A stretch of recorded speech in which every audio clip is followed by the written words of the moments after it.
What's up, everybody? Welcome to a new week of Q&A. It's great to be back. So my guest this week is Charlie Robbins. How's it going, Charlie? Good, man. Can you hear me? I can hear you. Everything's good. Good. How you doing, dude? Fantastic. Yeah, I had a couple of weeks off, which was really great. Yeah, dude, congrats. Thank you. Yeah, wedding and a honeymoon. Spent time in San Diego, which was awesome. Nice. Yeah, no, everything was good. Everything's good. So, Good, man. for those who are tuning in and who may not know you, go ahead and tell me a little bit about who you are and what you do in the music world. Yeah, my name is Charlie Robbins. I play for the band Artificial Language. I have a solo project named Syncato, and I teach, do videos, pretty much just, all the necessary things that a musician kind of has to do. I try my best to do so.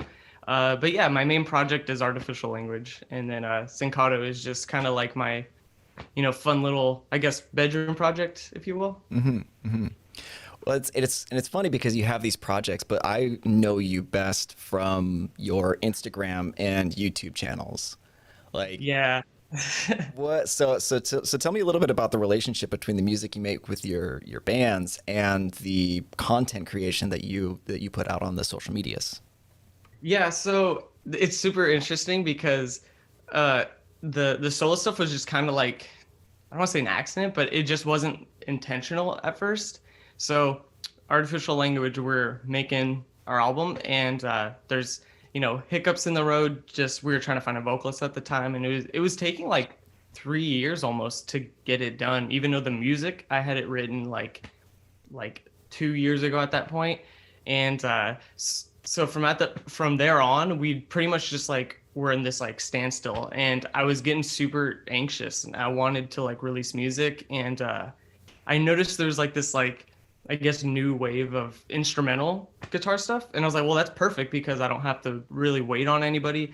And I think at that time, Superior Drummer 2 was like a thing. And that was like when you can get into drums. And I was like, all right, I'm going to try this myself to see if I can. And I released a song, and it was Life. It was just called Life. And I just posted on YouTube, and it did like pretty well. And I was like, what? Like, it was literally just supposed to be just for fun, just to experiment. And from that point on, we eventually released the Artificial Language album, and then I was like, okay, well, I'm gonna use Syncato as like this like practice tool to practice my mixing, to practice writing, to practice, I guess, fun new techniques that may or may not work on the actual album. So I ended up releasing my first album, A Place to Hide, and I did a lot of like stuff that you would eventually hear on Artificial Language albums like that. And then at that point, my Instagram started growing on its own, my YouTube started growing on its own, and then also the band as well too. I started getting like pretty much two different types of fans. It was actually really interesting because Artificial Language is more of like the prog metal, people who like long drawn out songs, more has singing in it. I'm not like shredding the whole time or anything like that. I kind of chill back and do that stuff. And then I'm started getting the Syncato fans, the instrumental guitar fans, who that's also another genre I love. And it's actually, really cool to be able to like pursue both of those avenues. And with Syncato, I get to have the mindset of like, there's really no one else in the project unless I have people come in and go. So I can just have as much fun with it as I want, or get as weird as I want with it. And I think, that's where, a lot of people were maybe attracted to that of, it seems like, it's kind of like different maybe, but it still has like the prog elements from the band. So that's kind of like how that came to be. It was just like a happy accident, and I'm very thankful for it because not a lot of people get to like pursue both sides of that spectrum, and yeah, that's where that came from. Well, that's awesome. Yeah. So as far as like the content goes, like so it was a happy accident to get into the content creation. It went far better than you probably anticipated it going.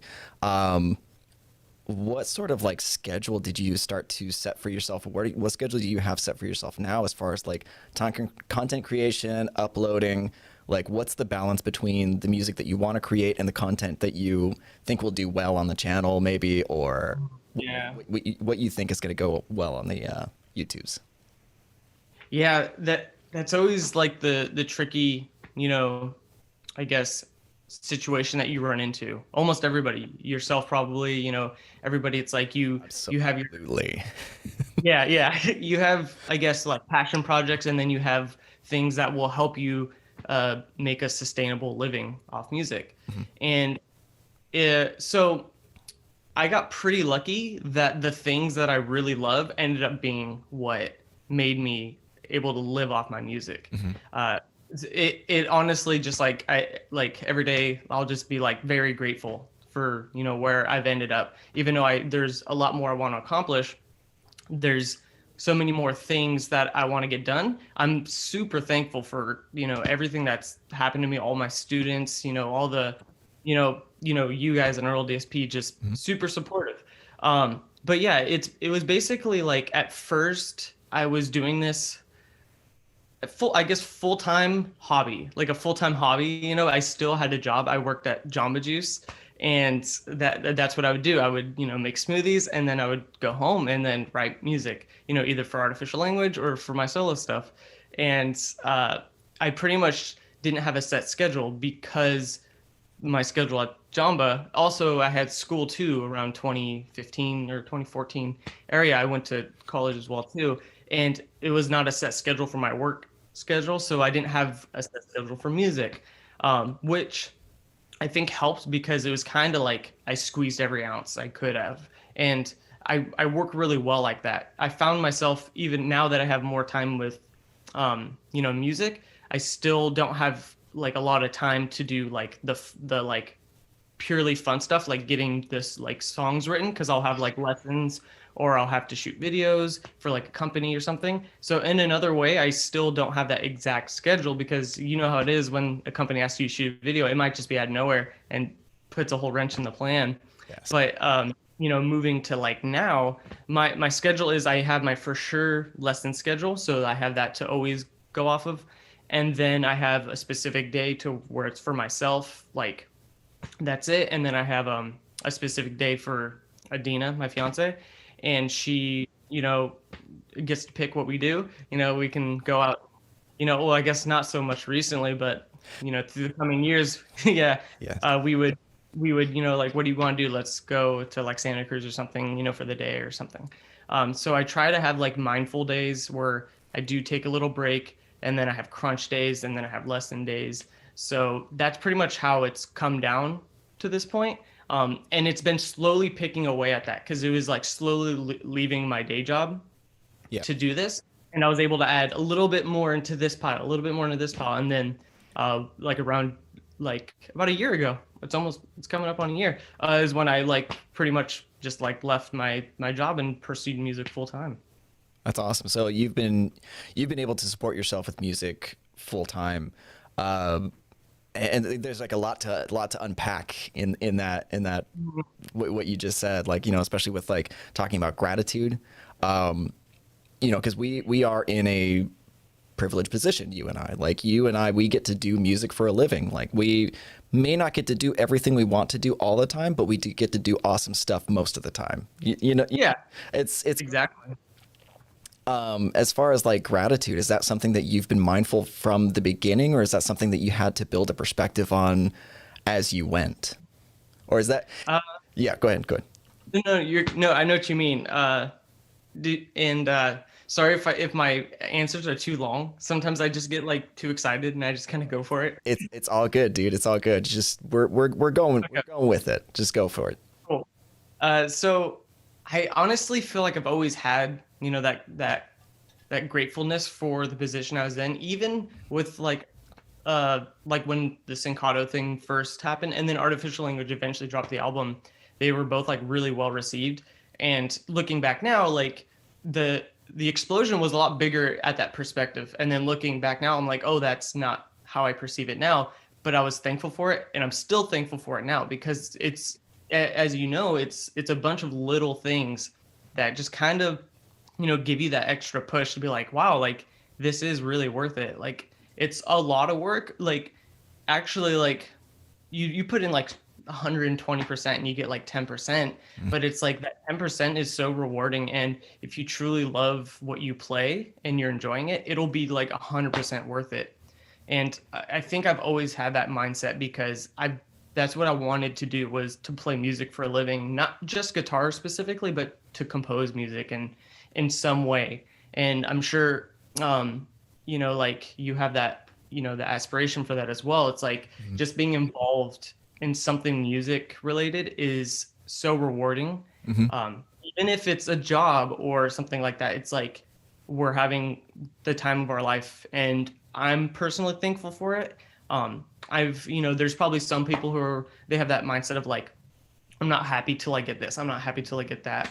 And I have like a middle ground where I'm like, my goal is here, but like I'm acknowledging and I'm smelling all the roses on the way up because this is really a sight to see, like going to NAMM for the first time was like a stepping stone. Like I always saw my favorite players and musicians go to NAMM, and I was like, that's my goal. Like that's what I want to get to. And then I got to NAMM and I was like, this is literally amazing. I looked around, see John Petrucci down the hall, and I'm like, this is great. I'm like, okay, where can I go from here? And it was just so enjoyable having that mindset of just being like, cool, like this is awesome. And then looking forward to the future. Yeah, it's interesting that you mentioned the NAMM show too, because I feel the same way. I've talked to a bunch of people who work at the NAMM show, and there are some people who are very jaded towards it. But I don't know, like I feel like my mindset actually precludes me, like it kind of makes me want to do that more. Like this last NAMM show that happened, I worked at the Neural booth, and it was one of the most grueling, intensive experiences of my life. But it ended up being so rewarding because I got to help a lot of people. I got to make a lot of people happy. I got to see the joy because I was working at the Quad Cortex booth, so like I was dialing stuff in for people, letting them play the guitars and whatnot.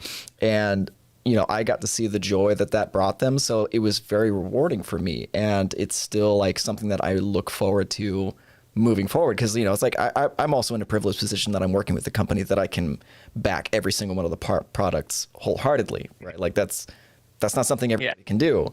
But I get to help make other people's lives better with the things that we make, which is something that I've always found to be fulfilling, helping out the community and helping out the people around me. So that, yeah, dude. Yeah. And I mean, and you're a musician yourself, so it's like you kind of know what people may want, and it's also good coming in with that perspective. I mean, hats off to you. Your content is so good. Like every time I need to look something up for whatever reason, you have a video on it, and I'm like, it's so awesome. You know what, dude? Like the content creation stuff, I found I always try to make content that I would want. You know what I mean? Yeah. Like I try to make stuff that I know, it's like I try to problem solve, and I'm like, hey, you know what? There's probably people who are doing the exact same thing that I'm doing, and I'm going to help them out. I'm going to try and make sure that they know exactly how to get this set up, how I did, which, not always the best solution, but at least I find solutions. It is what it is.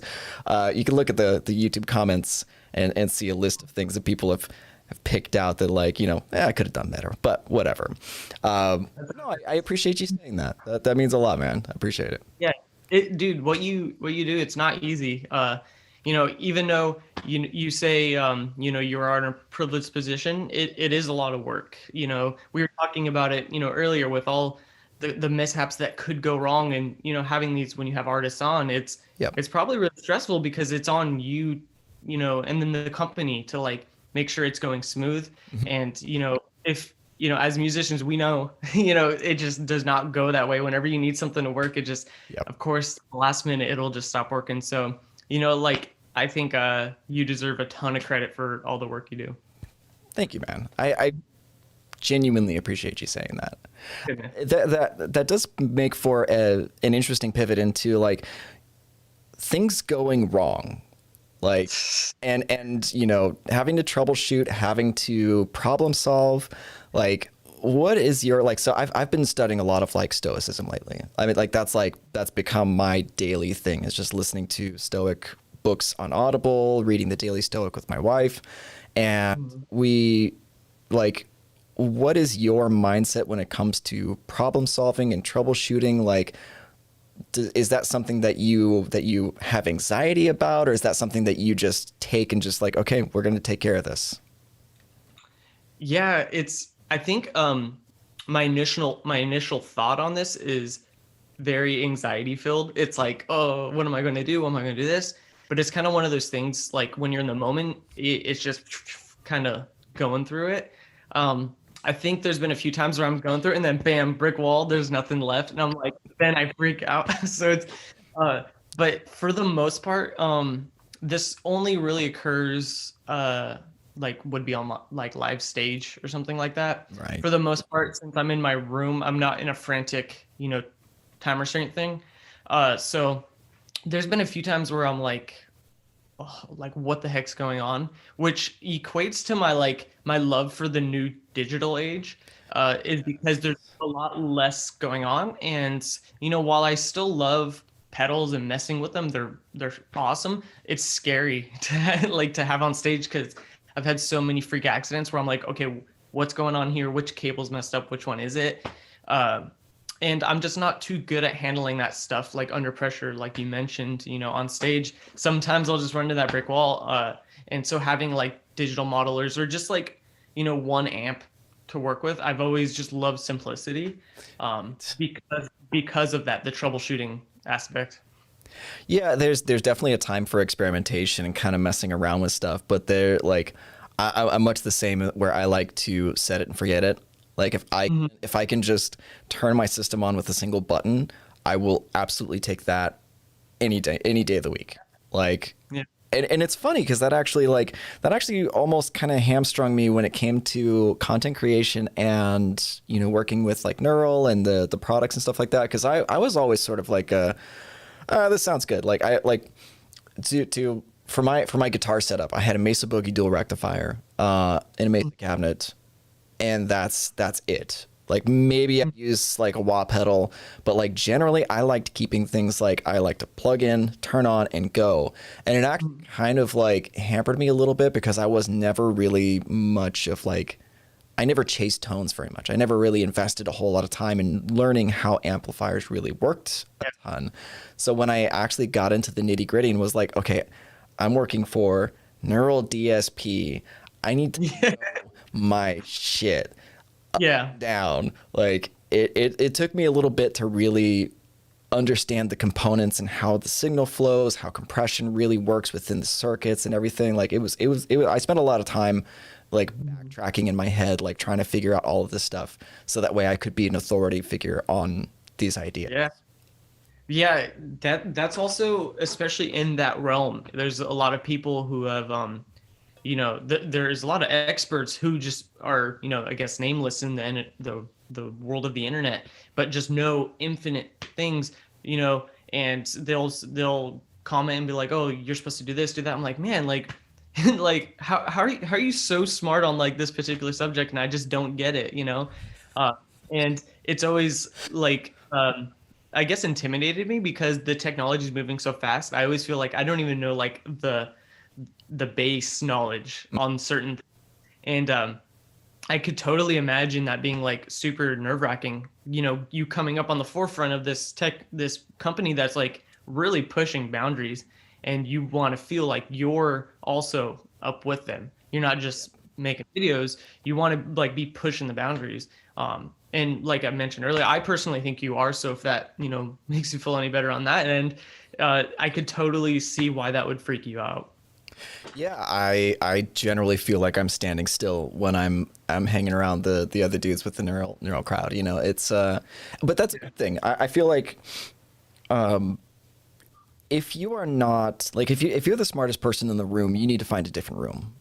You know, like That I genuinely think that that's like the truth, where you have to be in circumstances that push you to be better than you are. You know, yeah. so No, it's crazy because that's kind of how like the internet is. It's one giant room, almost an endless room. Um, and I think you can in any avenue, not just music, but for in my instance, music, yeah. it could be anything. It could be, tech. It could be all that stuff. And it's like like a gigantic room. And I think how you choose to like take in that information, like you see a great guitar player, a lot of people may get, discouraged. I've been the opposite. It's kind of like, how do I do that? What, like, how can I try it? And anytime someone will comment, be like, this made me want to give up guitar, I usually try and reply and be like, no, dude, like, just like keep going. Like, don't view people as like you're supposed to be there. Like, Yeah. there, it goes like this. Like, a great guitar player in this avenue is one thing, and then another great player's like this, and he can't play what he can, but he can. It just gets so like, everybody gets wrapped up in that. And I'm sure that's more than likely the case in every other avenue, for tech or, sports. You just see all these crazy players. Skateboarding, I love skateboarding and I watch these skaters. I'm like, dude, it's progressed so far. In like, since like I joined music is essentially when I stopped skating, and I look, I'm like, dude, I like imagine like seeing these videos on your phone. It's just crazy. So like I totally know what you mean. Just having that room mindset, and then the internet is just like a huge room. Well, yeah, yeah, absolutely. Like, and that also like ties into like social media as well. That ties into what you decide to put your attention to, and your attitude towards it. Like you said, as far as being encouraged by a better player versus discouraged by a better player. Like Yeah. when I was younger, I definitely got discouraged a lot. Like I have an older brother. He also plays guitar, and he's like 6 years older than I am, so he started very early. But that wasn't like a thought that really occurred to me when I was young. I was just like, he's so much better than me. I suck. Like like there was that like intense like kind of self-loathing until I got a little bit older, and I was like, oh well, he has 6 years of practice on me. Like, Yeah. so like there's it's not a competition at a certain point, but it's like this is something that I can look to and aspire to and be inspired by. But like, so the questions that I got probably the most before this Q&A, before this live stream, was about your style, because you have a very, very, very distinct style to your music and to your playing. So where did that come from? What are some of your inspirations, and where did the path come from? Okay, so I guess it may depend on what lens you view it from, because some artificial language fans may view it like that. And then the Syncato fans may kind of view it from like the flamenco inspired stuff, Yes. which still kind of transitions. I have like a good amount of that in artificial language. So I will say like my huge like area of influence is going to be classical and flamenco, and that Danny Elfman was like one of my biggest influences, and that's where the kooky sounds come from. Yeah. And then like classical music, specifically growing up, the Human Abstract was like my go-to. AJ was such an inspiration. Like I was saw him play, I was like, that is beautiful. And when it comes to like the flamenco aspect of it, I it's funny because now I'm getting asked that question a lot. I had to like dig deep into myself, like where did it come from necessarily. I had to like realize like, wow, I've always been attracted to classical and like flamenco, in some regards. Like even like the Gerudo Valley, it was always my favorite song on Ocarina of Time. And didn't think anything of it. I was like, oh, it's just my favorite, like that's it. and then it has like the classical guitar in it. And I was like, okay. And then Avenged Sevenfold City of Evil came out, and there's Sidewinder on it. And at the end of that song, they had that little jam session, and I was like totally drawn to that. I loved it. And, I started getting the more classical. I, went down that route. I went to, school, and then was trying to learn theory and all that stuff. And then my instructor, Dr. Cooper, brought Grisha Gorichev into the class, do a master class. And from there, it like sparked it like instantly way back up, because he was just so proficient at, his playing. He helped me with my rasgueado. He like taught me how to like, apply it to like, I guess like my style. And, it was only like an hour with him, but it changed my life. And like to this day, like, he started posting videos recently and like getting into the internet world. And I'm like, dude, this is amazing. Like he legit changed like my life essentially, because like it pivoted like that. And at that point is when I was like, I really love the sound, but I definitely didn't have the chops to do it, because even as a classical player, I still feel like my electric chops are way past it. But the inspiration is like a 10. It's just like I've always loved it. Yes. Yeah, dude. And at this point, I just kind of did my music thing, from the band on, and I had the classical influence and did all that stuff. And it wasn't until Neural DSP hit me up to do a video for the NTS, and I specifically like saw just a bunch of, I mean, it makes sense because the NTS is like the sickest like heavy amp, and I still love it. Sung hero of the metal world. Like it's so good. So good. And they hit me up to do a video for that, and I saw a bunch of just metal demos, and I was like, I think Doug hit me up and he's like, hey, can you shoot videos? Like, yeah, I want to do something different. So like I dropped the low gain, and I was like, what are the things I love? And I was like, okay, well, I love metal. I love the modern low gain stuff. So I was like, how can I put these two together? Like the low gain instrumental guitar stuff that's coming out, metal. And I was like, what's the third piece? I was like, well, I love flamenco. Like, I'm like, I don't think I have the chops to do this, but let's give it a shot and just see what happens. And it was one of those moments of like, we have like a, home studio, like use it, you don't have like, you're not working under label dollars to have to provide something. Like you can experiment as much as you want in your room. And that was me saying, okay, these are my 3 favorite things. Like I'm going to make a smoothie with it. No pun intended with that. Yeah, it's the Jamba Juice for me. So I'm going to blend my 3 favorite things together and see what happens. And then Look, I'm Dancing, I released that. Like expecting people to be like, this is odd. It's kind of weird. And then for whatever reason, it kind of blew up. And I was like, wow. And then the guys at Neural loved it. Doug said, he's like, what is it? And he was asking me about it. I was like, wow, like this is cool, because that's what I love.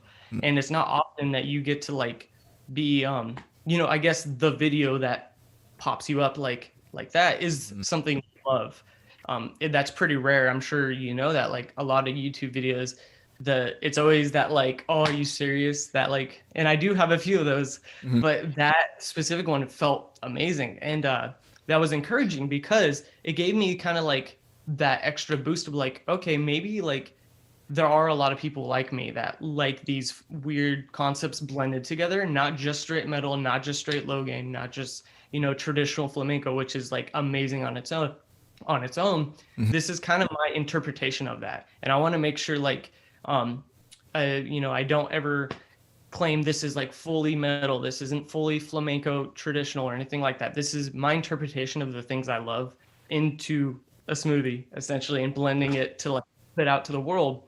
And then from there, Neural DSP asked me to do a video on Pliny. So then I was like, all right, I'm going to see if I can, do it again. So I did Coco, and how that came about was I was watching Coco, which is like my favorite Pixar movie. I was watching with Adina. I haven't seen that one yet, but it looks good. It's so good. Just the music's amazing. Just the story's always great in a Pixar movie, right? Of course.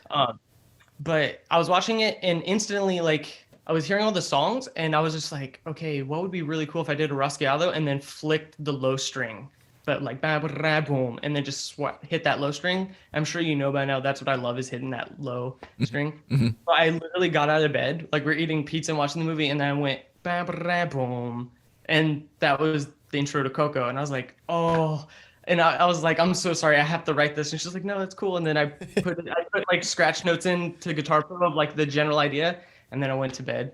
And then the next day I wrote Coco and then gave it to Neural DSP. And then the third track was Spicy, and that was kind of when I made Coloratura, that EP. So sorry for the long answer about that. It's just I get really excited because that was a a changing moment of my life, and I get really excited because I genuinely like look back on that very fondly, and I still do with the stuff I'm writing right now. It's like I know I'm gonna look back like on this moment talking to you, just being like, that was such a good time, you know? Yeah, dude. There's no need to apologize. Like this is what the Q&A is for, so that we can have, open, honest discussion and just, Yeah. just chat about the things that we love, like that's Yeah. what I want this to be. The Good. like, yeah, it's all good, dude. I totally understand, especially because you get really passionate about these things and these ideas and these experiences.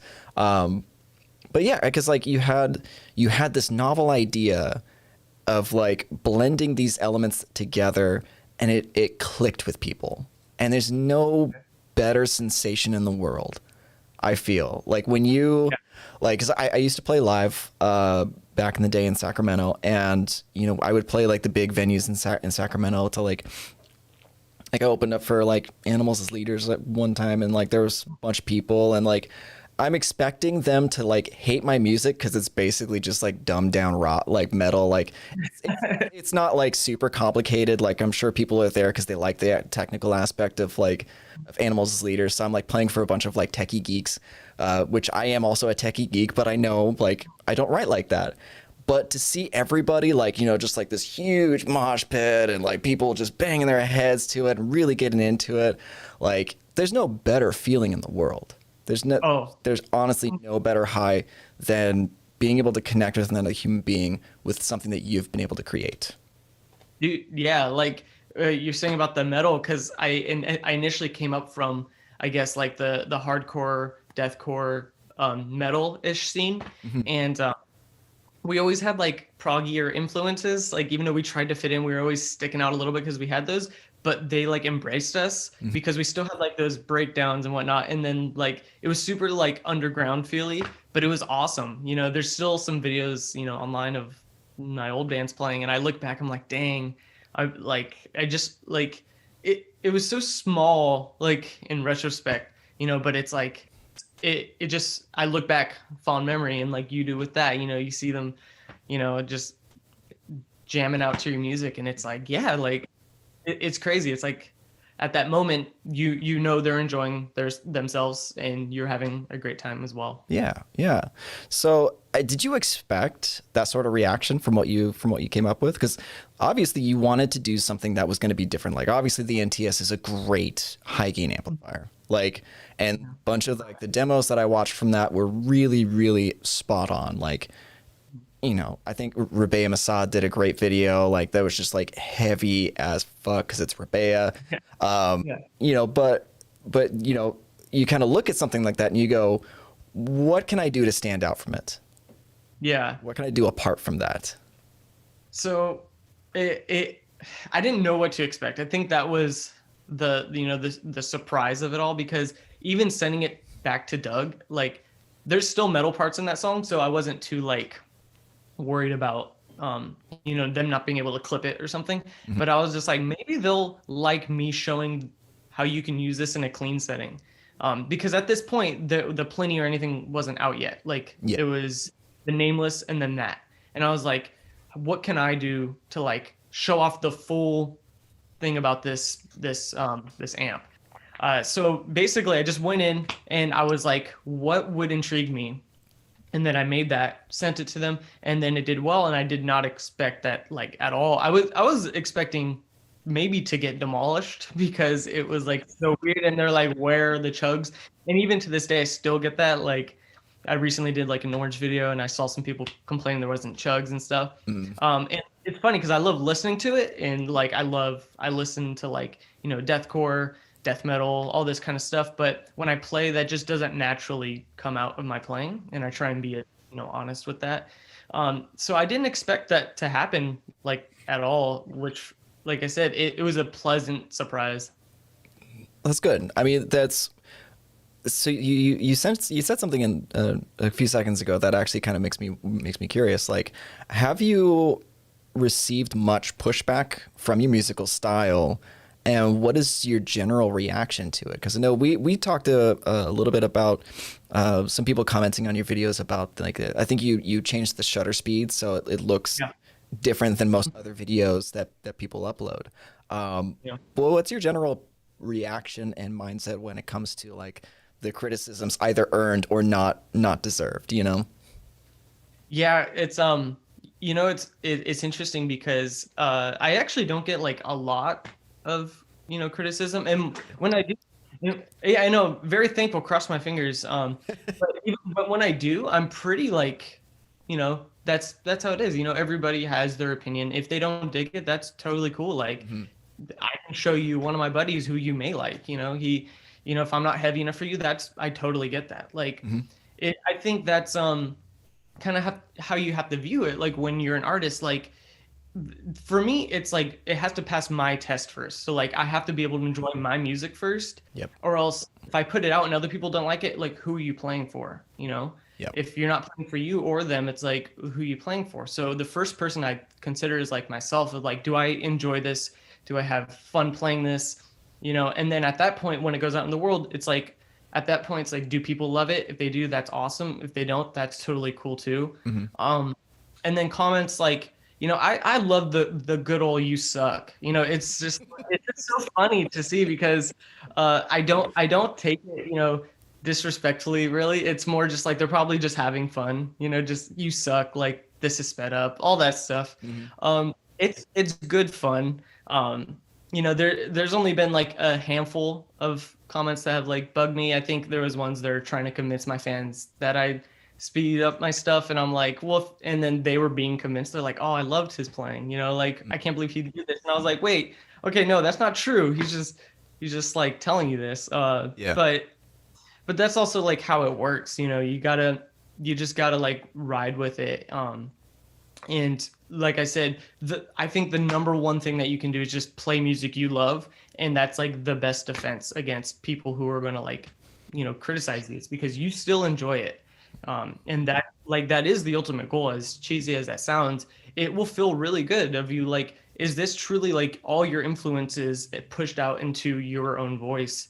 And once I started doing that, it's like with Look, I'm Dancing, Coco, or Spicy, it's like if everyone could have hated it, but I was so happy with my work and very proud of it that like it didn't really matter. And just people loving it just made me, it did like times 10 the feeling, because it's like, okay, I can probably make a living off doing what I love. Hmm. And like I said, that's pretty rare. It's usually like you fall into this avenue and you're like, it's cool. You fall into this avenue, it's kind of cool. But it's like, this is 100% me in music, like out there, and people are like resonating with it. And it's like, it works out really well. That's awesome. So why don't you go ahead and break down your transition over into full-time music? So you said you were working for Jamba Juice, correct? Yes. Okay, so you're working for Jamba Juice, and then you start teaching guitar, writing music, uploading some stuff. What was that path look like? Like what did the overlap steps look like from Jamba Juice over to full-time music? And what are your general income streams? Like where do you make your living from? So it basically started was I always did music. So music started first, and then I eventually got a job at Jamba Juice. So that was my first job. I guess hopefully first and only job like that. You never know. But at that point, I started working there, and then I started doing the band stuff, and I would work more than the band. So I would come home and try and bust out what I could. And then 4 years goes by, the album, The Observer, comes out from Artificial Language, and then a few Syncato albums, and things are starting to pick up. So I'm able to start doing lessons. And this was, man, I can't even remember. It was like 4 years ago about I started giving lessons. And that was awesome. I was like, that's when I realized, like, all right, I love this. I love teaching people. Something about, showing like a part of you. Like I love teaching like how I write riffs and, my style, and showing people how to do it. And like their face like lights up. It's an odd feeling because I've never experienced that before teaching. Mm-hmm. So when I started teaching, I started developing really good relationships with my students, and I was able to pull back a little bit on Jamba Juice. And at this point, I was a manager, but then I had a GM who was like totally like supportive of, and it still is. He's like one of my best friends now, but he was totally supportive of my music career because he saw like the online presence and what was going down. So he was very forgiving with the schedule, like because most places it's like if you're dipping out to go to NAMM every year, they kind of get mad or whatever. But he already knew about NAMM, and as long as I got my work done, I was able to have that, get some time off when I needed it. So slowly and slowly, it would just like kind of less and less, and then more over here. And then when I started like doing lessons like full time, it was about like a year ago, and just doing lessons full time was at least enough to, pay my rent and whatnot. But at that same time, that's when the YouTube like started taking off. But YouTube's so up and down. You know how it is. Like you have one video that does really well, and then the channel's like pulling in some money, and then blah, blah, blah. But that's just one little avenue of that. And then, so as I started doing that, I started introducing tabs, and then you can do that, and then buying music just from various websites, and then streaming. So essentially it's just like all those little streams going in. And then I started doing videos for companies. I think that's what changed a lot, was a lot of the companies liked the way I shot my videos with like the colored backing light. They've liked that because they can use it to like as like an advertisement, like it pops out. And that's why I liked it. I personally did it so that way you can remember which one on my page you liked, rather than seeing a bunch of guitar in the same room. You see, I liked the red video, so you remember to go to the red video, and then I like the yeah. I didn't even like think it would be like that much of something that people would know me by. I thought it was just a fun little tool maybe to help people. Anyway, sorry, I don't mean to get off track. So at this point, that's when I started just like, I worked like 1 or 2 days at Jamba, and then full-time lessons, and then YouTube and tabs and all this stuff. And then around NAMM is when I left Jamba, and I was like, all right, how can I just do this full-time? So I got like a super set schedule down, made it sure like I have, like a space to do my lessons, have everything ready and perfect to go to do this as a full-time job. And I started doing that, and I opened up a store for tabs, and that way that was a little bit more legit. And then at this point, that's when more videos were being produced for companies as well too. So I think that's where I'm at. I'm trying to gather all my thoughts on that, but I think that's it. Yeah, that makes perfect sense, because I feel like there's so many people who get into writing music because they think, okay, well, I'm going to put on an album and then I'm going to just start making money. Like people are going to buy the album. I'm going to be able to support myself. But there are so many other roads and paths that you need to go down on in order to secure your financial future, I guess, if you want to call it that. Because it's like, so the way you just described it, there's at least 1, 2, 3 or 4 different revenue streams at least that you're pulling money in from. And if one of those ends up failing, like if YouTube just dips for a while, so you're not monetizing, you're not making money from any of your monetized videos, like you still have all those other things to rely on. Like you're not in any way, shape or form in trouble, which I find some people don't really think about. But the question from there is like, how do you balance those disparate elements? Is there like a weekly thing that you do to account for all of those things? Yeah, that's actually a really good question, because I'm personally trying to figure that out.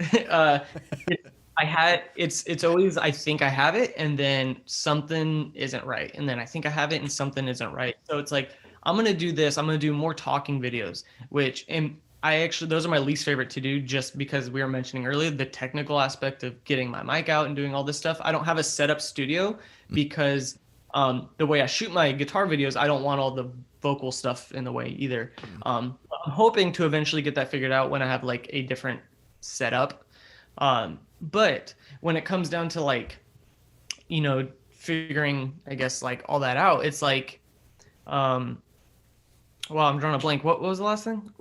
I was talking about the mic for whatever reason. Oh, I was talking about the stream of the video. Yeah. So it's basically just like, I always try and write something that, like I resonate with. So that can be perceived in many different ways. You can make a tutorial video based off that. You can make like tabs from it.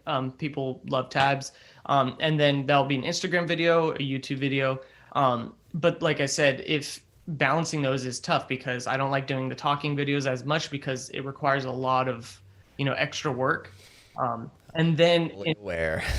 yeah, there's a lot of unforeseen things that pop up when you do talking videos, and those do like the worst. But the thing is, I do like doing it because I like, communicating. I just hate the technical part of making those videos. And they do the worst because people just want to see me play. But I'm trying to find that nice balance of like, having both at I guess the same time simultaneously.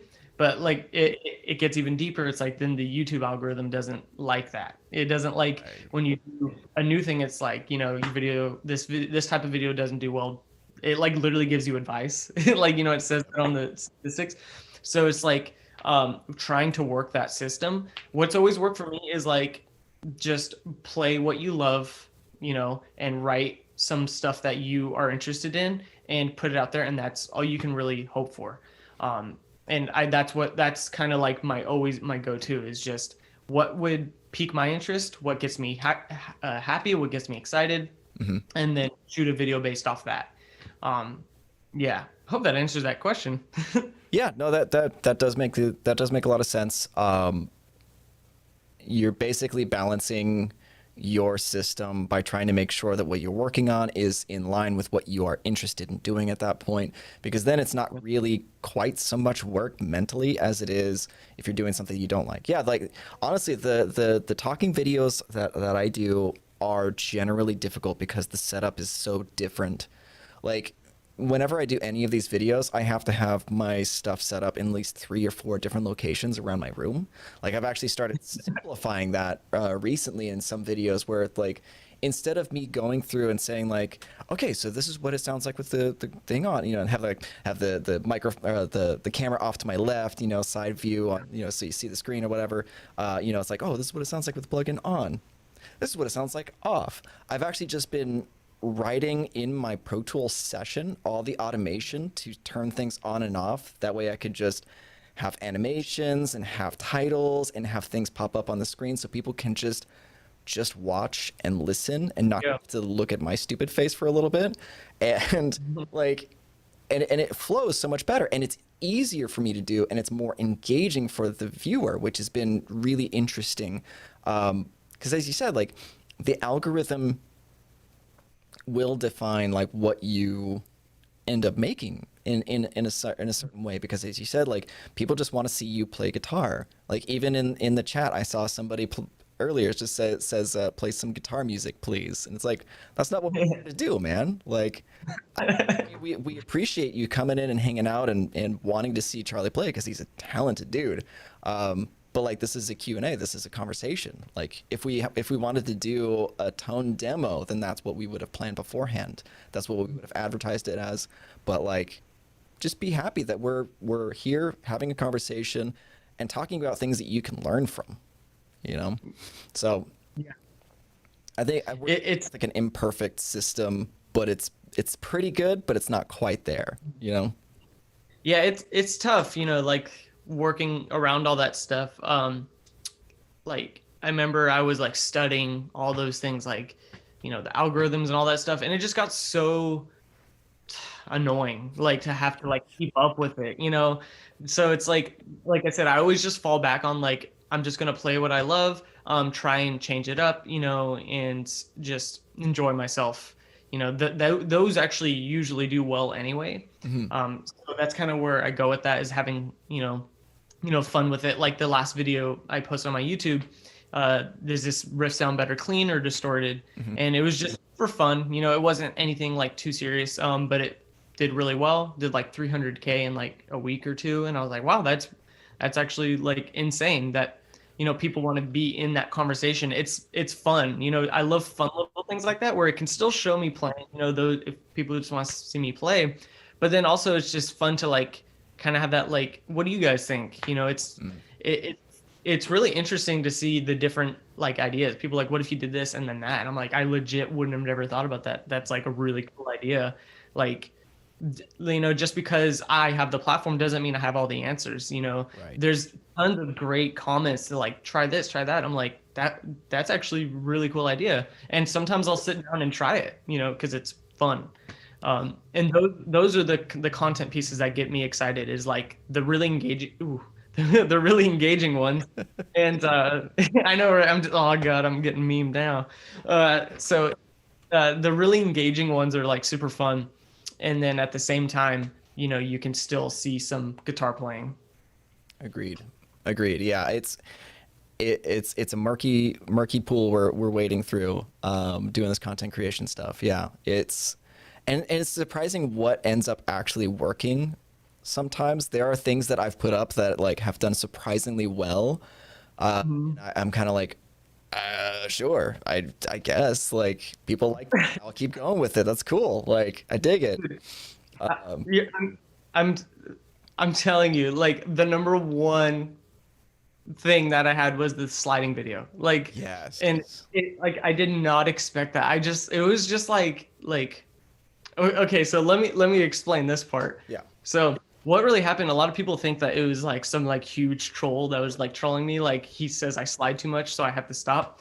And it was super casual. I think like somebody was like tagged me in like a repost of like one of my songs, and they were like, this sounds awesome. Like, congrats, Charlie. And then like, I was like, oh, and I went in the comments, I was like, thanks, man. And I saw like one of his buddies was like, this guy slides too much. And then I instantly was like, oh, okay, like whatever. And then I was at practice and I was sitting there thinking, I was like, what would it sound like if a riff was just entirely built upon sliding? Like, how would that sound? And it more so just sparked the idea to do this. And I was at the studio and Adina was like, hey, you're supposed to already be home, or you have to cook dinner. I'm like, oh, okay. So I'm like rushing home, and in my head I wrote the riff. I went bun dun dun dun dun dun dun dun dun dun. I wrote like the rhythm in my head. I didn't have like the scale or the arpeggio or the chord progression written yet. And then I drove home and I ran inside, and she's like, hey, can you start? And I was like, 1 second, please. I pull out my laptop and I wrote a scratch version of what I heard in my head. I'll oftentimes do that. I'll open up Guitar Pro if I have like a quick thing and write a scratch version, which usually is not playable at first. And then the next day or so, I'll go and make it more playable. So I wrote dun dun dun doo doo doo doo, and just like over the top. Like it even looking back, it's still, I love that riff, but it is over the top, and I think that's what I love about it. So I wrote it in, and then I was like, all right, cool, and I closed my laptop, made dinner. The next day I went and I opened it up, and then I was like, wow, this sounds like really fun, like how it is. Like I was like, usually I have to change it to make it playable. I was like, I'm just gonna go for it and like spend the extra hours learning this. And I went for it, and it was like so over the top. And I was like, I'm just going to post this because, it's for fun. And then somehow that blew up. I think it was the combination of the title of like, someone told me stop sliding. So I wrote the script. And then I guess maybe the technical aspect of it. But it was one of those moments I'm like I was mentioning earlier, like really that video did well. And it's just like, that's so funny. But that's the backstory on that video. A lot of people think it was just like some dude that was like trolling me or something, but he was, pretty polite about it. Yeah. Well, I think that, have you ever listened to or read anything by Seth Godin? No. He's a marketing guy.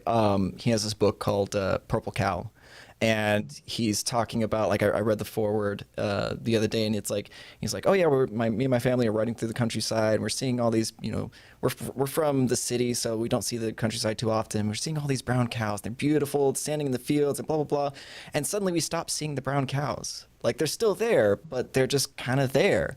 And then, but what would happen if you saw a purple cow? Like, that would be so amazing and so different, and would just catch your attention instantly, and elevate it outside of the boring brown cows. And I think that the novelty of your style of playing, kind of mixed with like the memeing, kind of like, I was told that I slide too much, and it's just dude, it's ridiculously awesome, like do do do do do do do do do, like sliding riff, like it just kind of catches with like the culture of the internet. Honestly, I feel like Yeah. is novelty and memeability, and it Yeah. worked. It really worked.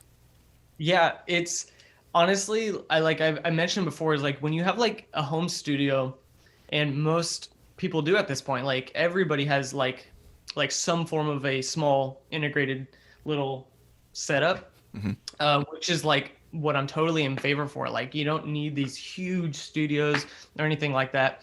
I think like you should experiment with fun stuff. Like even with my music, it doesn't take itself so seriously that, you just gotta like look sometimes and be like, wow, I can't believe he did that. Like I'll do that sometimes. Like I'll just put like some dumb crazy chromatic thing that just deep do, and it's just like almost carnival-y sounding. Yes. And it's just fun. Like, and that's where I think the Danny Elfman inspiration comes out, is like his scores are so fun, but something about it is serious. It's you can almost have like both sides of it. It's like it's really fun, but at the same time you're like, I actually kind of dig this.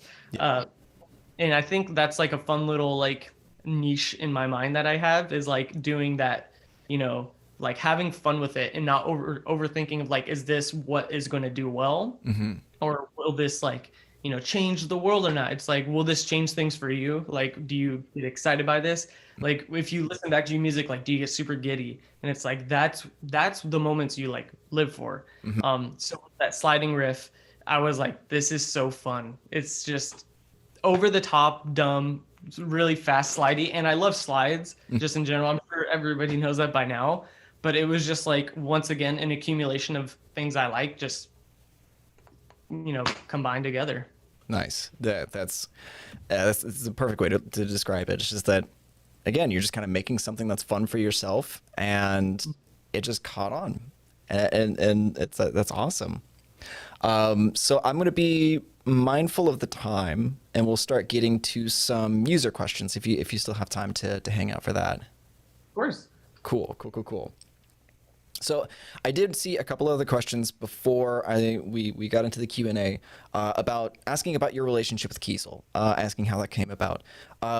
What I'm kind of more interested in is, I mean, obviously I want to hear the story of how you got hooked up with Kiesel, but I'm curious to get your take on how people who want to, I don't know, approach companies like Kiesel or Schecter or whatever, things that people can kind of keep in mind when they are approaching bigger companies, or maybe even just approaching individuals in a position of power.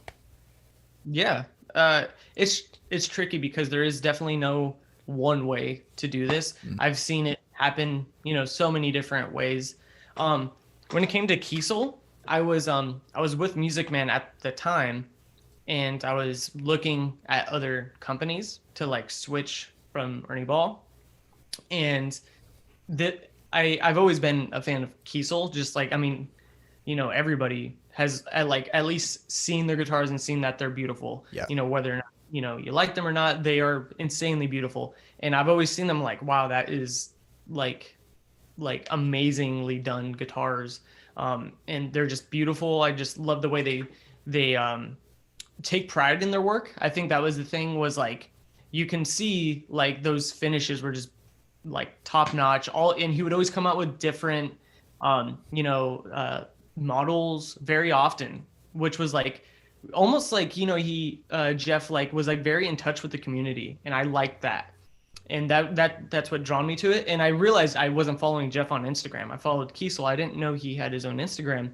And I was actually friends with two of the guys that work at Kiesel already. One of my friends ended up going there to work there. And then Brandon, he also works at Kiesel as well. But I wasn't like talking to them, like trying to get endorsed or anything. But one day, I guess Jeff happened upon my videos after I followed him, because I didn't know I wasn't following him. So I followed him, and then I guess he went on my page and he's like, "Who is this guy?" And my friend told him who I was, and he was like, "Tell him, sign him." And I was like, "Oh, cool." And so I took like a few days, thought about it.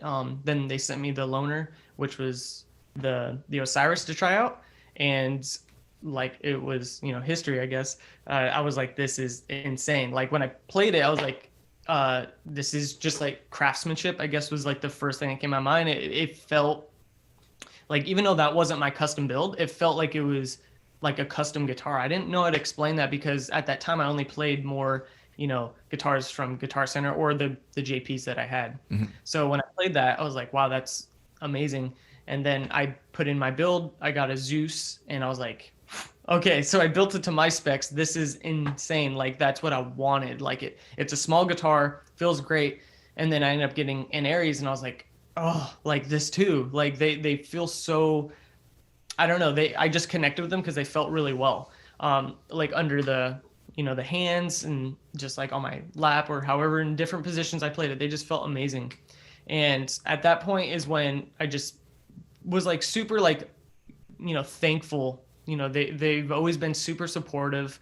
They'll repost my videos. I don't like ask. I think I've asked sometime like to promote like an album or whatever, but they'll share videos. They'll share videos from other players, and I've just always liked the way they treated me, and that goes a long way with me. Like you guys, Neural DSP, have treated me very well, and I just take that into consideration. When I'm making these decisions, it's like, if you're going to put in that much effort to me, I want to make sure I'm giving you that much. And like, I'm sure like when I send you guys the videos, I always say like, is there anything you want changed? Like, do you want this? Do you want that? And you guys are always so, happy with what, I've already given you, but it's like, I'm down to like change things to make sure that we're on the same page. Like, you guys are there for me, I'm there for you. And that's how Kiesel's always been with me. So that's the story with Kiesel.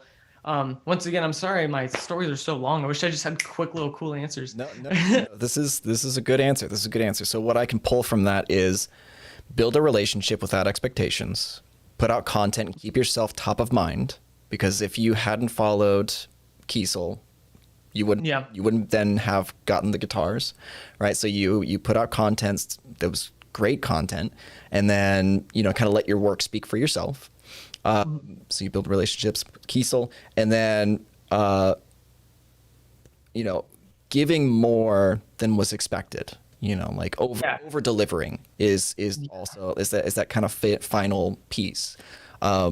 Because it is a relationship.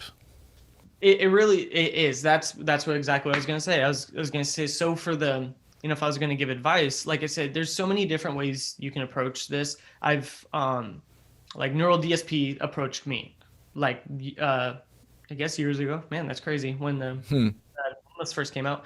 And then a few companies, I messaged them and said, this is what I have, being super objective, not like I want free stuff or anything. It's like being like, this is what I have, and this is what I can provide you. If you guys want to do like a partnership of some sort, it doesn't have to be give me free stuff or anything like that. I just wanted the connections to like, know that, for them to know I'm serious, like this is what I do. And it kind of came on its own. Like if you really focus on your music and your own sound, that will just naturally come, I guess hypothetically, in not every situation is the same. But I would say the first thing you need to do is work on your music. You can't have, an Instagram page and there's no videos on it. You just have food on it, expect to get just like an endorsement. It's like, I'm sure you guys, all these companies just get flooded with, random people just saying, hey, I want an endorsement. Hey, I want an endorsement. Yep. You got to make sure that you're popping out on your own. Like the thing is, you have to be self-sustainable just on your own page to be able to do that. And then you guys can work together, provide like it's a partnership. You know, it really isn't fair to think that a company should just give you free stuff. It's really not fair because they have to pay employees, they have to pay all the manufacturing costs, they have to do all these things. So it's like, what can you do for them? And then at that point, you guys can decide like what your terms would be. But I would also say, don't let that be like discourage you if you don't get an endorsement. That doesn't mean anything. There's people who can't get endorsement and their music is beautiful. Like, it's just sometimes it really is a business move, and that's that's the sad truth of it, but you have to view it from their perspective. If they just gave free things to like all the great players, they probably wouldn't have much product. That's just kind of how it is. You got to be objective, be like, okay, I'm gonna give a shot. Let's do it. And if it doesn't work out, keep doing it. Like, write music, have fun, shoot videos, and if you keep doing it, more than likely it will come. Totally. My friend John Mossiel, who I've had on the podcast before, says it's not a no, it's a no for now. Like, Yeah. if you get a no, just take it in stride. Just say, cool, you know what? I'm gonna keep making my stuff better and better, and I'm gonna come back to you in like 6 months or a year or whatever, and just I'm just gonna keep building an audience. I'm gonna keep building value that I can provide your brand. And that's, as you said, like, we get inundated with messages. I mean, people hit up my private Facebook and Instagram, like, hey, do you have some NFRs for me? Like, can you toss them my way? And I'm like, and with no value offer either. Like, it's just, hey, can I get some free shit? Like, and it's obnoxious. Like, there's people in, like, 'cause, like, obviously I'm the content creator. I want to go to the factory. I want to talk to people. I want to be, kind of shine a light on the people who are behind the scenes, who make Neural DSP as awesome as it is.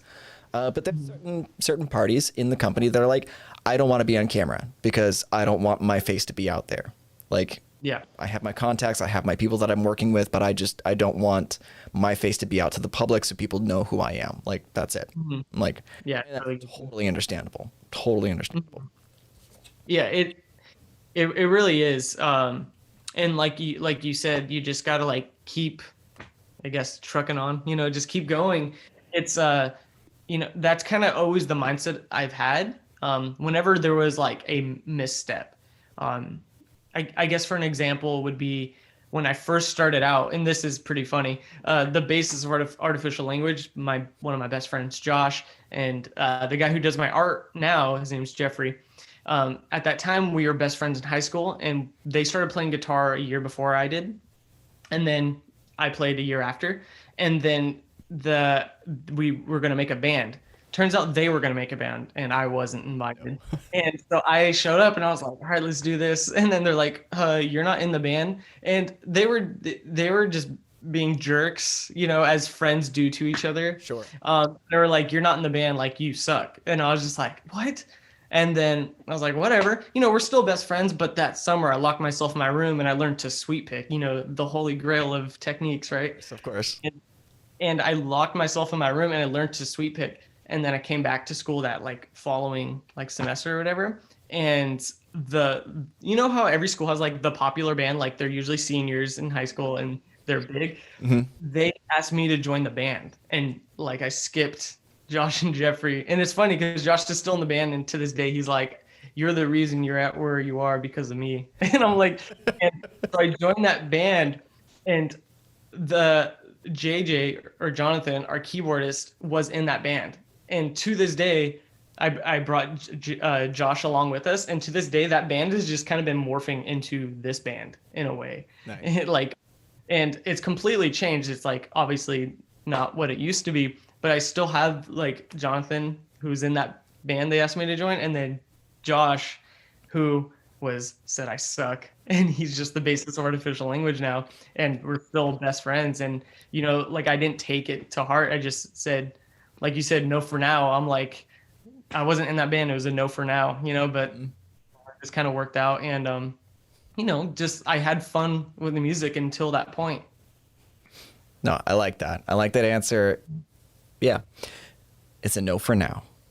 Yeah, that's a great answer. Like, I never even thought about that when it comes to like companies. So I'll definitely use that when I get asked that. Yes. Oh, yeah, absolutely. So Lunapocryphy is asking, what's your favorite neural plugin and why? It's tough because, in my opinion, you can have any of the archetypes and be set for life. And I 100% always tell my students that this isn't just like on here. Like, I think when I first got my XFX 2, you'll be set for life because technology's gone so crazy. So any of these neural plugins, you'll be, I think, set with any of those. But in my personal opinion, I always fall back to Pliny. Is, that one kind of falls under that niche that I need, where I can still get those like high gain tones, but that crystally low gain patch type thing, and then the like very percussive sound. You can with that compressor sounds amazing, but it's really tough because literally all the plugins are amazing, but specifically the archetypes, you can create any genre with those archetypes. Yeah. I see people in the neural discussions all the time say, is Nolly good for rock? Is Pliny good for like ambient stuff? And I'm like, any of those are good for anything. Like, I can't personally, I can't think of a genre. It wouldn't be great.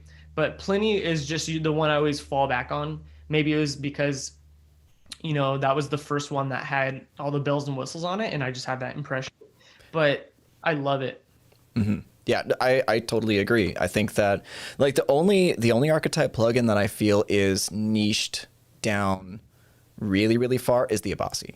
Like the high gain stuff is definitely more towards his style of music, but even so, it is still so flexible that you could still get a wide swath of tones from it. Like there's definitely like I feel like the archetype Nolly is probably the most flexible of the bunch, like followed very, very closely by the Pliny. Like I think those two together are just like that's all you need. That's all you need.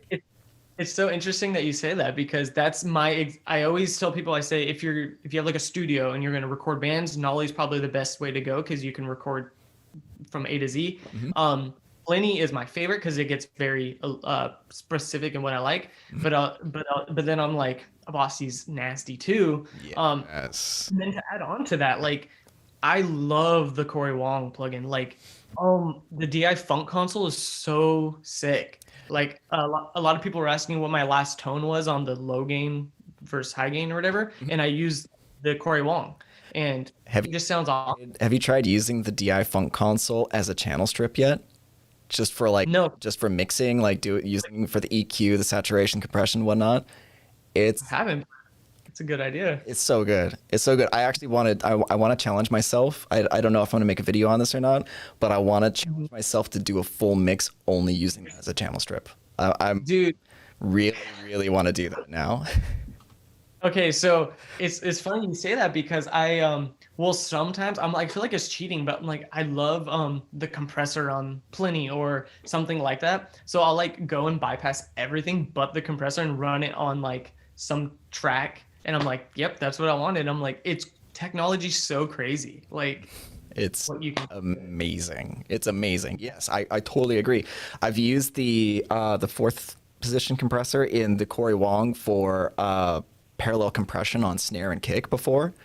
That's pretty sick. When you get that like that mix knob dialed in right, and it just gets that smack you want out of it. it's really like, oh dude, that compressor is like it's like over the top, and that's what I like about it. Yes, yes. Just like Corey Wong, it's over the top, and it's just made better by it, you know? Yeah, exactly. Let's see. Epic Chicken asks, what's up, Epic Chicken? How's it going, man? He asks, how long did it take you to learn music production, and what tools did you use to learn? Dude, that's a good question because I still feel like I'm learning. Like I still feel like I haven't gotten there. And it wasn't until people recently started asking me questions about production, and they're like, "I like this mix on this song. How'd you do it?" I'm like, "Man, I thought I sucked. Honestly, I didn't think I was good." And I'm like, it just shows that everything's relative to who you are. Like some people like this, some people, don't. So I started in like 2014-ish area, Hmm. super like basic sounding stuff. If you want to hear like my first mix ever, I think my song Life, Cincato Life, I mixed that. It's I think if I look back, it's probably not as bad as I remember, honestly, but it isn't the best. I didn't really understand compression. I did, minimal EQ work, or maybe over EQ'd certain things on the guitars.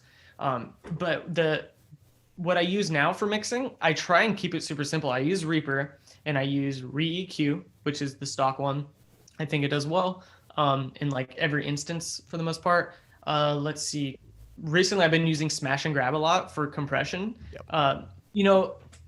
In my opinion, I like to use as little as possible, which is like equates to a lot of, like I said, I don't like crazy pedal boards because it gives me anxiety of like too many options. I like to narrow things down and just really get good with something rather than having like 10 things that I'm all right with. So I'll use Smash and Grab on a bunch of things now that have it. And because with the Pro version, it's basically just a compressor now. So you can use it to any, way you want. So that's like a super solid plugin for that. So for sounds, 100% neural DSP. I don't think I've used my XFX in like a year, which XFX is, I still think great, but I haven't used it because I don't need to. The neural DSP plugins cover everything. And I stand by that when I tell people that you don't need anything else. I 100% like have used neural DSP other than like little demos for like Horizon devices or something like that. Or Orange, by the way, for like live and stuff. But for what I use on guitar, neural DSP, I've been using Get Good Drums, specifically P4 Kit and One Kit Wonder is really good for like Instagram videos. You can just pop it in there, bam, you're good to go on that. And for bass, I've been using the Jin Bass Submission Audio. Sounds insane, but like you can also tame. That was another example of like how all the demos are just crushing, which like I love the way it sounds, but I wanted to show them like the complete opposite. So I did the flamenco inspired track, and it's like super chill bass, and it just shows you can use these plugins, but specifically that bass plugin in any which way you want if you just EQ it and compress it correctly. But yeah, that's pretty much the main plugins I use. Other than that, it'll just be like, I think I need a saturation, so I'll go through some saturation ones. I need, multi-band, so I'll try different ones. Awesome. No, that's the Jin bass is really good. I mean, like pretty much the Mission Audio's stuff is all solid. I've used the Eurobass 2 extensively. Yeah. Like majority of the stuff that I've used in the past was Eurobass. Until recently, my wife bought me this beautiful 5-string bass that I'm going to start using in videos pretty soon. So very, very Dude. good. But yeah, so like the Eurobasses are solid. The GGD stuff is excellent. I've been using Superior Drummer 3 recently too. Like the cymbals in Superior Drummer 3 are phenomenal. Really? Yeah, the cymbals in GGD sometimes get a little splashy for me, a little too much sizzle like on the hi-hats, but like it is what it is. Like they're still great sets. Yeah, like it is getting to the point to where it's such minute things. Because remember back in the day when it was just like, oh, this doesn't even sound like a snare. Like you'd have to use samples like that or whatever. Yeah, it's just I love how it's gotten to the point to where nothing sucks by any means. Like all of these plugins, these companies, they're great and they're doing an amazing job, and it's just coming down to taste. Yeah. Like you like the sizzle on this, but some people like super dry, like so they might like the Byzancy type cymbals, like the traditional ride, which I love that stuff, but I also love some sizzle too. So it's like you can go for any vibe you want and get like really good quality out of like any modern plugin / like VSTI or whatever. No, I agree. So I got one more question here, and then we'll start wrapping things up. From Joseph Ladd, he says, "Hey Charlie, can you comment on some of the biggest hurdles you had when it came to video production and media outreach? What worked, what didn't, any advice, etc." Oof, I love these questions. These are like super good. So the biggest hurdle, and I still kind of have it, is like I probably spend more time trying to get the perfect shot than I do like playing guitar. Like it's like I'll be able to like nail my takes quicker than I can, because maybe it's because that's what I do for a living, but I feel like I'm not the best at shooting videos, so I'll always mess up the shot. Like either it's not perfectly in focus, which is probably the number one thing. So when I upgraded my camera, the autofocus was a lot better. That changed a lot. but I still run into issues like that. I'm very particular about like my framing. Like if something's like really off, like I will go and reshoot a video. But that's just like some like weird thing. I don't know. There's been a few times where I'm like, I'm just gonna go with it. So getting the perfect lighting and the perfect shot and then the focus was like a huge hurdle for me. And then from there, editing the videos, just getting used to the UI of like said, editor. So I use Final Cut Pro now. So just getting used to that took a while, and that took a lot of time. When it comes to shooting videos, time is like the number one issue, especially with music. Dude, like you have to write something and then you have to, practice it, you have to record it and then get it like super clean. And then at that point, you have to be able to shoot it, and then you have to be able to like make sure it's well lit. And that's probably the number one issue, is making sure all of these different elements are perfectly, combined to where it's what you want. Yes. Does that make sense? No, that makes perfect sense. I mean, it also makes perfect sense for me because I do the same things that you do, and for the most part, because we have to wear so many different hats just to make a single video. Like we write the music, we record the music, we mix the music, we master the music, and then we script the videos, and then we light the videos, then we record the videos, we edit the videos. We have we do, was that eight different hats?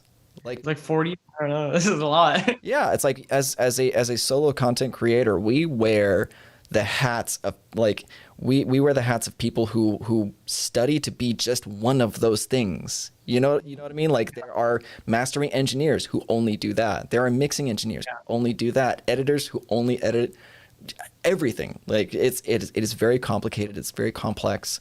And that's definitely like a big hurdle, is keeping all of those things straight. Like I resonate so much when you say oh, the video is not in focus, and now I got to go back and redo everything. I'm like, I've done that so many times, and it's like, I'm glad I'm not the only one then. it's so awful. Well, I also work with because I work with 4K cameras, the Blackmagic design cameras. They don't have a continuous autofocus. So if I set the focus and then I'm leaning in for the video, it totally messes up the focus. So it's, so I have to either make the f-stop wide enough that I have that motion to it. Yeah, you have to.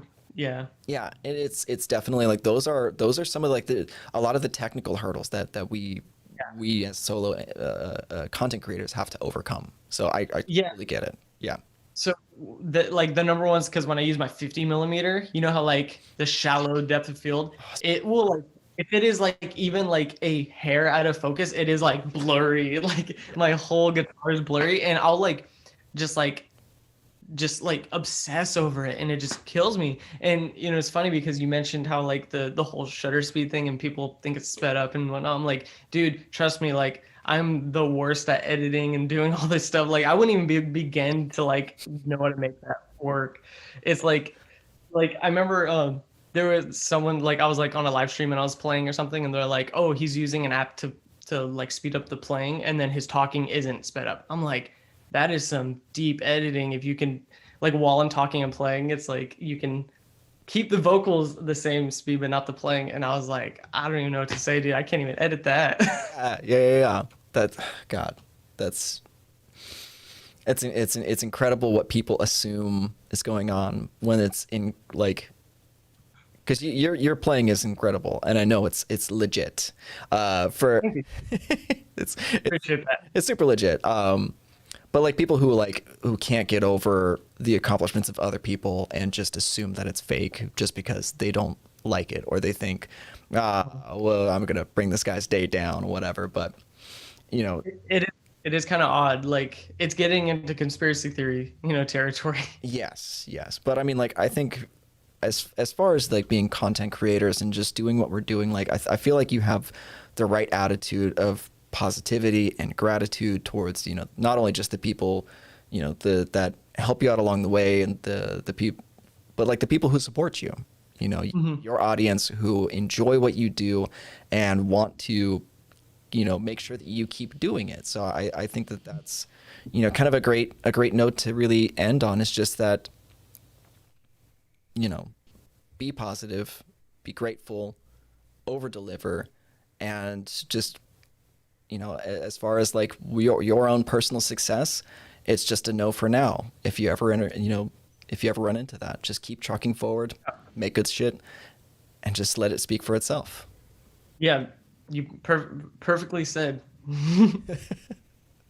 Well, awesome. Yeah. So it's about a half an hour over the normal time. So You're good, man. yeah, no, we'll go ahead and wrap it up there. So thank you all for hanging out on the stream. I'm so happy to be back and having conversations with people as awesome as Charlie. This is amazing. Thank you, Charlie, for an amazing conversation. And yeah, this was great. No, I appreciate that, dude. Like I said, on your end, you're doing an amazing job, shooting these videos. Dude. The quality is like top notch. So, if you ever feel like down some days, just know that, in my opinion, I think you're doing great. And I think all the fans are, on your side too. Dude, thank you so much for saying that. That truly does mean a lot. Charlie, where can people find you? What would you like people to look at to find your music? And you're doing online lessons, correct? Yeah. So Cool. I have basically I do Skype lessons, sometimes Zoom if they really require it. But yeah, online lessons.